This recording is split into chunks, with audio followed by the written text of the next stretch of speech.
what's really upsetting to me is that somebody would come to our school where children are welcome and belong and do something like this. With Winnipeg Pride just around the corner, recent events have put a spotlight on the work that needs to be done when it comes to the acceptance of the LGBTQ+ community.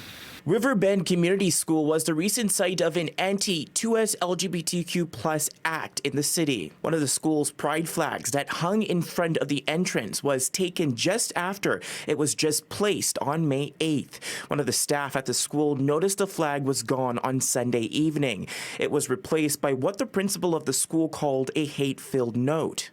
It was some ugly rhetoric. You know, this shouldn't be taught at school, and kids shouldn't be taught such, I think they use the word unwholesome, or that being gay is something that somebody should do on their own time. The flag was stolen just days after books from a teacher's class that covered 2SLGBTQ+ and Indigenous topics were taken on May 11th. My expertise is in teaching.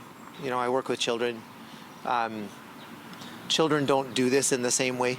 You know, children are pretty amazing at finding ways to get along with each other. Just last week, a speaker at a Brandon School Division Board meeting called for books that mention 2SLGBTQ+ themes to be banned. It is our request that you set up a committee made up of some trustees and some parents who will examine books on this subject and remove the inappropriate and harmful ones. Some believe the rise in anti-2SLGBTQ+ rhetoric is a result of what's being seen south of the border. I think it's happening partially due to the increase in incidences that have been happening in the U.S., as well as the legislation which has changed in the U.S., and that has emboldened people to express negative and sometimes hateful views. Principal Meacham says despite the attack on the school, it will continue to teach about inclusion. Like, we're doing the right thing here, and